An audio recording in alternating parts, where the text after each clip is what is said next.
وكفى بالله شهيدا أشهد أن لا إله إلا الله وأشهد أن محمدا عبده ورسوله اللهم صل على محمد وعلى آله وصحبه ومن تبعه إلى يوم الدين أما بعد قال الله تعالى في كتابه الكريم أعوذ بالله من الشيطان الرجيم يا أيها الذين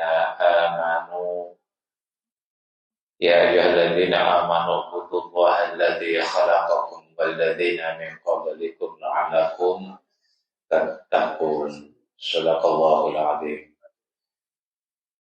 Bapak Ibu dan saudara sekalian, jemaah salat tarawih yang dirahmati Allah Subhanahu wa taala. Malam ini lumayan banyak ya.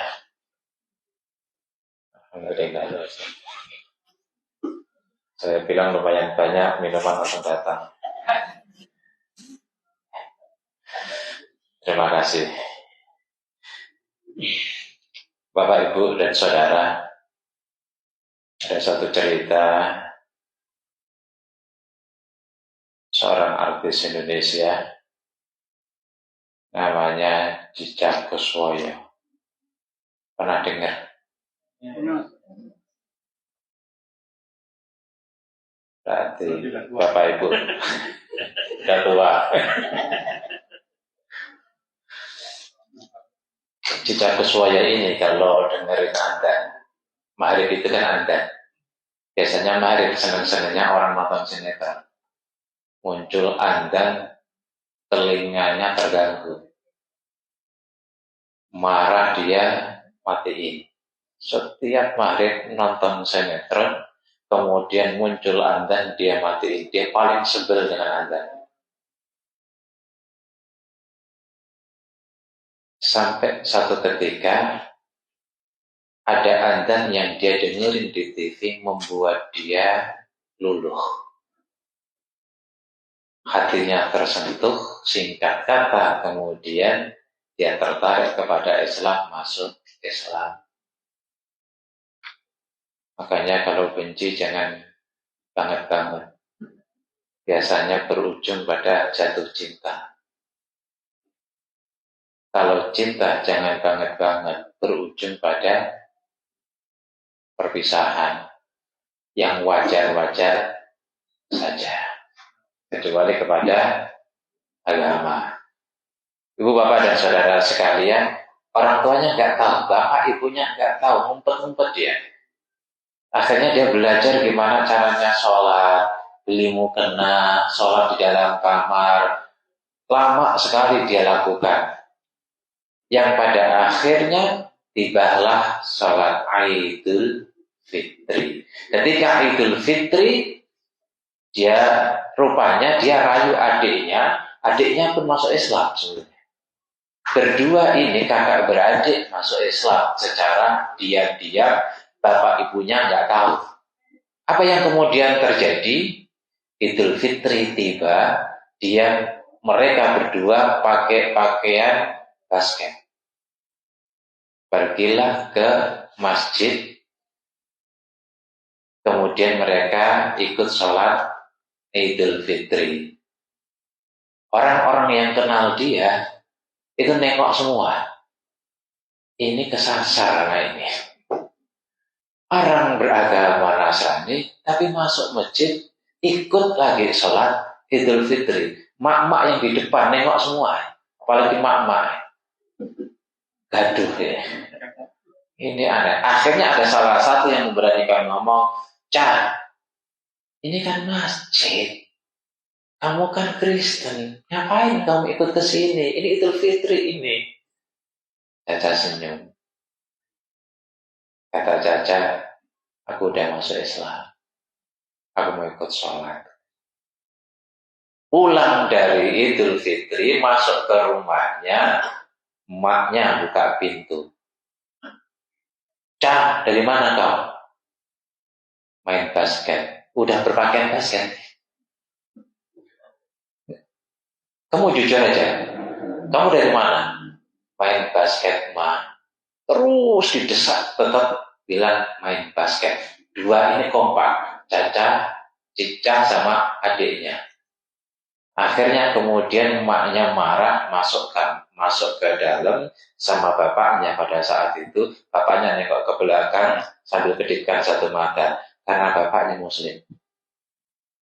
Inilah beratnya kalau dalam keluarga itu ada yang muslim, ada yang non muslim. Yang satu buka puasa, yang satu melayang. Yang satu umroh nggak bisa diajak. Tidak mudah bagi mereka yang dalam keluarga suami istri beda keyakinan. Akhirnya setiap emaknya itu disapa, nggak mau hari demi hari, maknya sering keluar rumah hingga 3 bulan.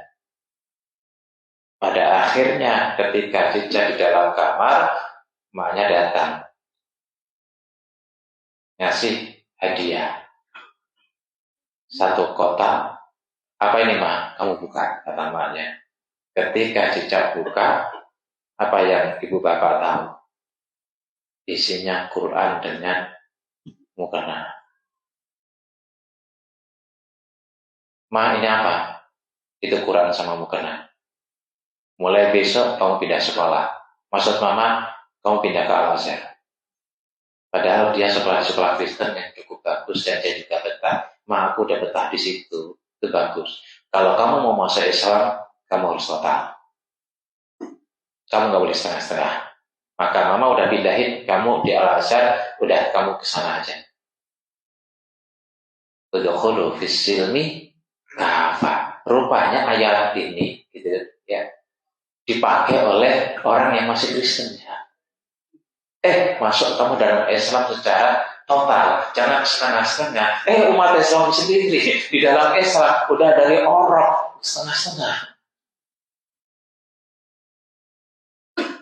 Nggak suka sholat, nggak suka jamaah, nggak suka baca Quran. Nanti kalau masuk surga yang masuk KTP-nya bukan orangnya. Ibu bapak dan saudara sekalian yang dirahmati Allah, sampai satu ketika ibunya pun kemudian ditanya, Mama kenapa kemarin pergi? Mama pergi karena konsultasi kepada teman mama yang beragama Islam. Islam seperti apa? Tapi sebelum meninggal dunia, emaknya masuk Islam. Itulah hidayah. Dihalangi kayak apa? Orang tetap kalau Allah ingin kun fayakun, masuk Islam akan tetap dapat hidayah. Hidup dari kecil dalam keluarga Nasrani, hidup dari kecil dari dalam keluarga Hindu, dalam keluarga Buddha, dalam keluarga ateis. Tetapi ketika hidayah Allah itu turun, maka orang itu pun masuk Islam. Dan cerita ini begitu banyak. Bisa lewat adat, bisa lewat orang sholat, bisa lewat masjid. Beberapa hari yang lalu ada orang masuk ke sini baru menjadi mu'alaf. Tapi jangan ngaku mu'alaf sepanjang hidup. Udah 20 tahun mu'alaf mulu. Mukalaf itu bukan mu'alaf. Mu'alaf itu lagi masuk, dia punya konflik, dia susah, dia ribut, dia perlu kemudian diberikan perhatian. Itu namanya mu'alaf. Mu'alaf qulubuhum. Dia adalah salah satu yang berhak untuk mendapatkan perhatian termasuk dari dana zakat. Tapi jangan 20 tahun tetap ngaku mu'alaf minta zakat. Udah 30 tahun ngaku mu'alaf. Ibu bapak dan saudara sekalian yang dirahmati Allah. Jadi hidayah itu milik Allah. Meskipun engkau Muhammad ketika innaka la tahdi man ahbabta walakinnallaha yahdi man yasha. Engkau Muhammad tidak akan bisa memberikan hidayah kepada orang sekalipun kau cinta betul kepada orang itu. Walakinnallaha yahdi man yasha. Tetapi Allah lah yang pegang otoritas untuk memberikan hadiah kepada siapapun yang Allah kehendaki. Kulit putih dapat hidayah, kulit hitam dapat hidayah, kulit coklat dapat hidayah, hidung pesek dapat hidayah, mancung dapat hidayah, yang jelek dapat hidayah, yang ganteng dapat hidayah, yang kaya dapat hidayah, yang miskin dapat hidayah. Kalau Allah sudah berkehendak, maka hidayah itu akan turun kepada orang yang Allah kehendaki. May yasha.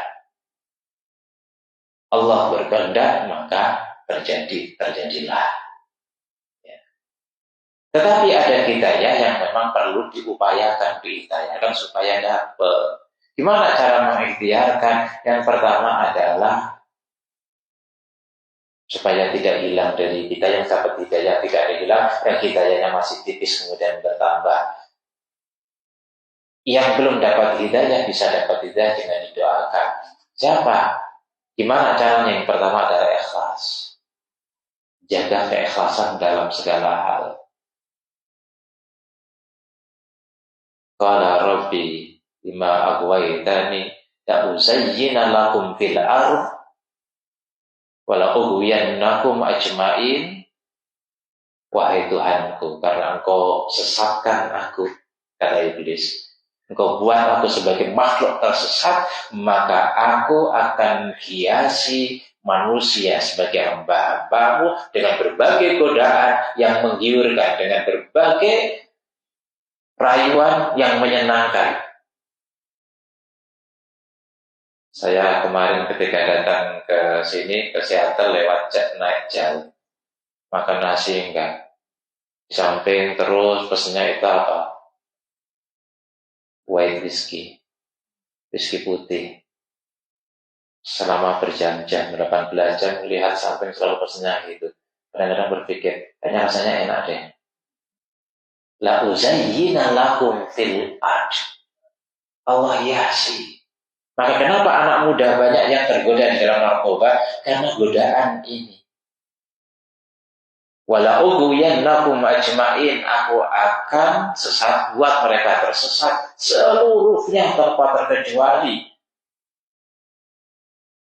Jamaah digoda, ustaz digoda, imam digoda, makmum apalagi. Illa ibadah minkumul mukhlasin, kecuali hamba-hambamu dari mereka yang ikhlas. Ikhlas itu ya lakukan segala sesuatu ya, tanpa kita berpikir kompensasi imbalan. Ini penting. Dari hal yang paling kecil.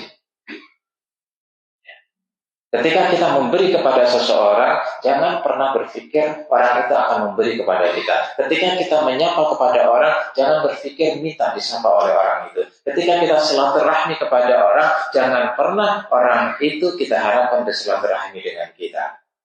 Yang menjadi persoalan adalah ketika kita silaturahmi, orang itu masa saya nyapa terus, masa saya yang datang terus, masa saya yang bantu terus. Dia itu nggak punya otak itu. Nah, ini ada penyakit. Akhirnya, kalau satu penyakit ini ada, berarti kasus-kasus yang lain sama. Dia melakukan sesuatu, selalu yang diinginkan adalah feedbacknya dari manusia, bukan dari Allah Subhanahu wa Ta'ala. Ini yang membedakan. Apakah kita termasuk orang-orang yang selalu meminta feedback dari orang atau meminta feedback dari Allah? Ini aja yang bedakan. Kalau kita melakukan sesuatu dalam pikiran kita feedback dari Allah, insya Allah kita terkontrol. Memang feedback dari manusia ini akan terus menggoda, akan terus merayu, akan terus mengikuti. Tidak ada seorang pun yang tidak lepas sama sekali dari godaan untuk mendapatkan feedback dari manusia. Oleh Rasul.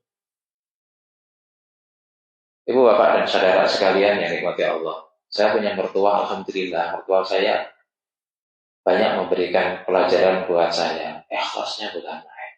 Tahajud nggak pernah tinggal, duha nggak pernah tinggal, jamaah nggak pernah tinggal, orangnya sederhana. Sesuatu yang hilang, dia ditabrak oleh orang, anak muda. Malah dia bangun nolongin anak muda itu. Kamu nggak apa-apa ya? Itu ayah mertua saya. Saya kalau dulu khutbah, gitu, jadwalnya ayah mertua, ketika jadwalnya khutbah, itu nggak ngomong, padahal semalam juga aku di situ. Ya. Tahu-tahu ketika ambil sajadah, mau berangkat ke masjid, kan, kamu khutbah ya. Sambil jalan tuh mikir, khutbah apa ya? Dan itu selalu seperti itu Bapak Mertua saya. Kalau ada buku bagus, sejak saya masih S1 kan saya udah nikah. Ada buku bagus saya dibeliin. Ini buku bagus. Ketika saya mau dapat beasiswa ke luar negeri, Bapak Mertua saya bilang, udah istrimu biar di sini, kamu berangkat aja. Tapi saya nggak berangkat saat itu. Ibu Bapak dan Saudara, mari kita cari referensi-referensi orang-orang yang bisa menjadikan kita termotivasi untuk menjaga keikhlasan siapapun itu. Bisa mertua kita, bisa teman kita, bisa ustaz kita, bisa teman, bisa adik kita, bisa keluarga kita, boleh siapapun. Kenapa? Itu akan menjadi referensi bagi kita. Kita seringkali sibuk untuk melihat kekurangan orang lain, tapi tidak melihat kelebihan orang lain. Kenapa kita nggak fokus saja melihat kelebihan orang lain? Pelacur sekalipun, lihat kelebihannya. Kalau dia tidak karena anak kasih sayang kepada anaknya, dia tidak akan melacur. Lihat kelebihan dia adalah cinta dan kasih sayang kepada anaknya. Lihat siapapun kelebihannya, sehingga kelebihan itu menjadi referensi bagi kita untuk kita mengintrospeksi diri. Ikhlas. Ini bukan soal mudah, tapi bisa diupayakan. Insya Allah kalau orang ikhlas, seperti orang tahajud, itu kan orang ikhlas. Puasa, orang ikhlas. Ibu, bapak, dan saudara sekalian, yang kedua adalah ta'abud, taqarrub ila Allah. Senantiasa mendekatkan diri kepada Allah. Ya ayyuhalladzina amanu, ya ayyuhalladzina ubudullaha, ya ayyuhalladzina amanu ubudullaha alladzi khalaqakum walladzina min qablikum la'allakum tattaqun. Ya ayyuhan nas, ya. Wahai manusia, ubudullaha, sembahlah kepada Allah yang menciptakan kalian dan orang-orang sebelum kalian. Ubudu, dekat, sembah Allah, senantiasa takarub kepada Allah Subhanahu wa taala. Kalau kita takarub terus kepada Allah Subhanahu wa taala, membangun relasi, membangun hubungan, senantiasa komunikasi seru selalu kepada Allah Subhanahu wa taala, fi kulli lailatin atau fi kulli naharin, membangun komunikasi dengan Allah secara batiniah, secara ruhaniyah, secara spiritual. Insya Allah ini akan mengontrol kita untuk menjaga hidayah dan meningkatkan hidayah kita. Meningkatkan hidayah itu begini Bapak Ibu. Orang dapat hidayah masuk Islam, iya, tetapi nggak sholat, berarti hidayahnya masih tipis, perlu dipertebal. Orang masih sholat, tapi sholatnya nggak khusyuk, perlu ditinggalkan. Orang sholat saja, tapi nggak sholat sunnah, ini juga harus ditingkatkan. Maka kata Rasulullah Shallallahu Alaihi Wasallam,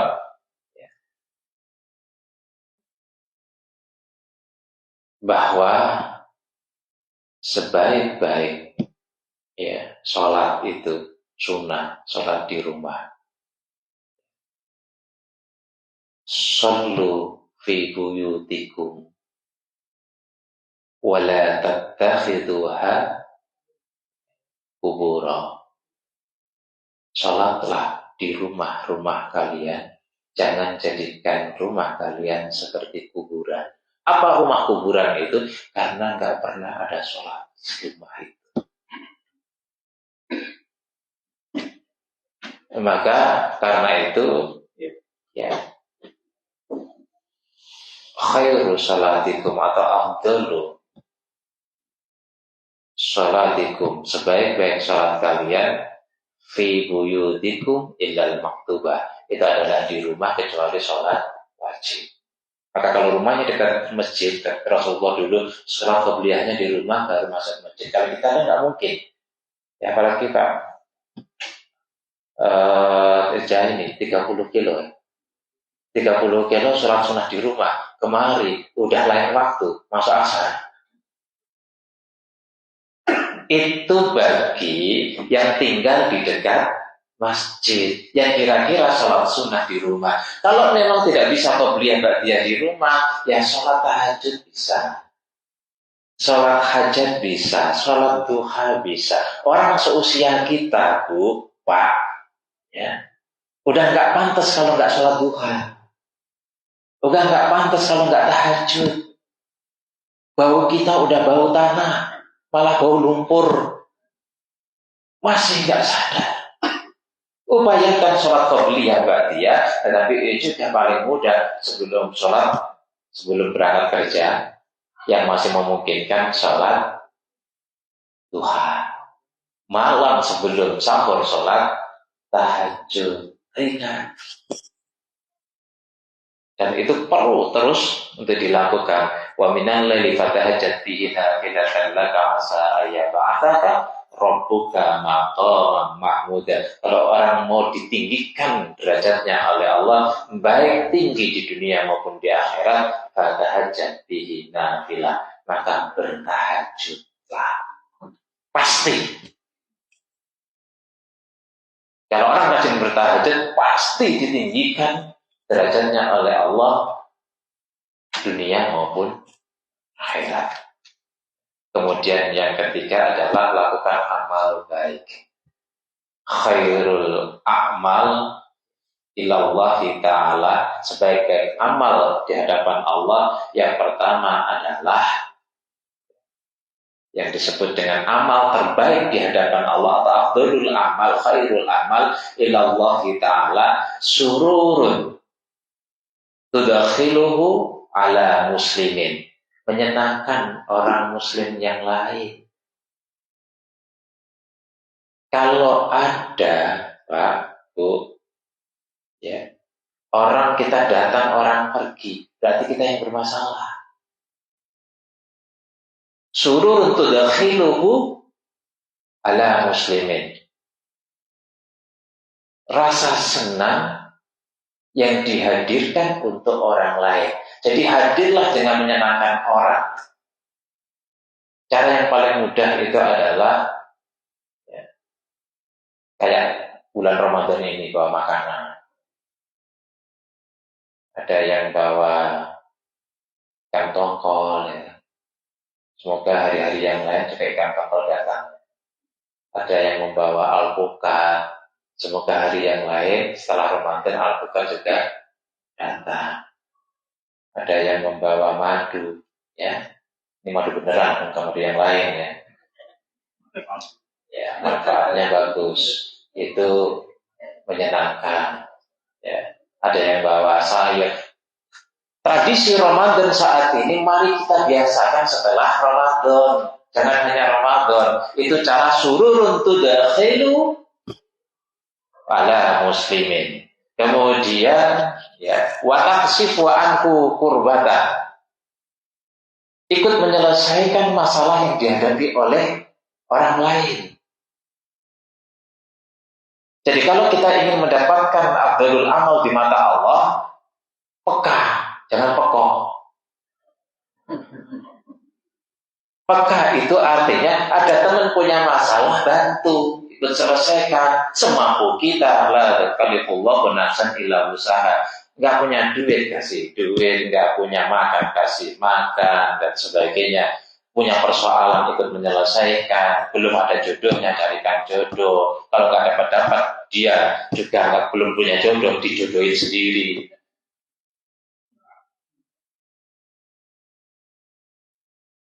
Jadi ibu bapak dan saudara yang dirahmati Allah, karena itu gitu ya, peka terhadap orang-orang di sekitarnya, sehingga ketika kita tahu masalahnya dan bantu, bukan nambah masalah.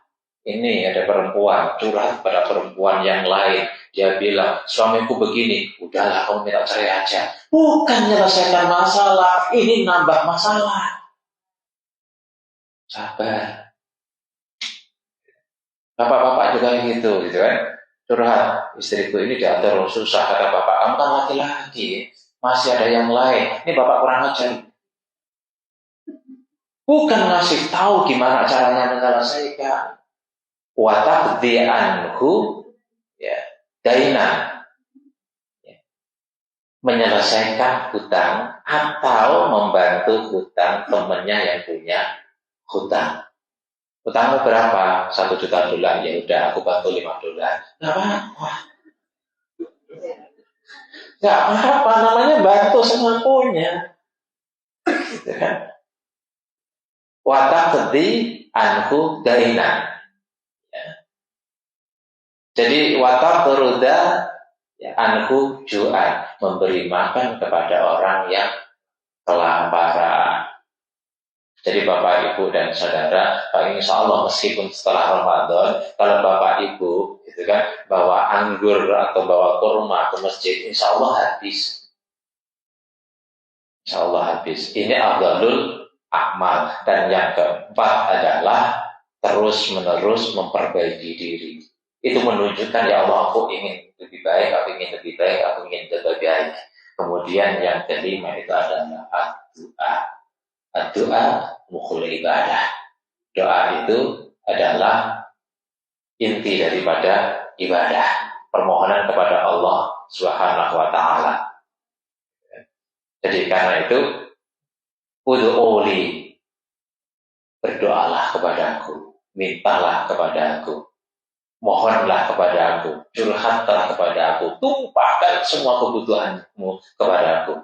Maka aku akan kasih yang tepat waktu, tepat bulan, kata Allah Subhanahu wa taala. Karena itu Bapak, Ibu, dan Saudara, kalau orang itu sudah ikhlas, berupaya setidaknya untuk ikhlas, takarub, terus mendekat diri kepada Allah, bukan hanya sholat wajib, tapi sholat sunnah dilakukan, baca Quran dilakukan, terus kemudian juga melakukan amal yang baik, peka tidak pekok, sadar kepada orang-orang di sekitarnya. Kemudian yang keempat, menjadi orang yang ibu bapak gitu kan, ya, menjadi orang yang senantiasa berupaya untuk berbuat baik, evaluasi diri, introspeksi diri, memperbaiki. Oh, sholatku kurang khusyuk, tambah khusyuk. Oh, baca Quranku sehari gak baca, besok baca di kodok bacanya. Ya, oh, hubunganku dengan suami selama ini gak senyum, pakai kaca latihan senyum. Ya, asal nggak kebablasan gitu kan. Begitu juga suami gitu kan, istriku kok nggak pernah senyum, mungkin karena aku tidak layak disenyumi, maka suami harus berupaya untuk membuat istrinya tersenyum. Yang biasanya setiap bulan dikasih $10.000 ditambahi jadi $20.000. Insya Allah senang gitu kan.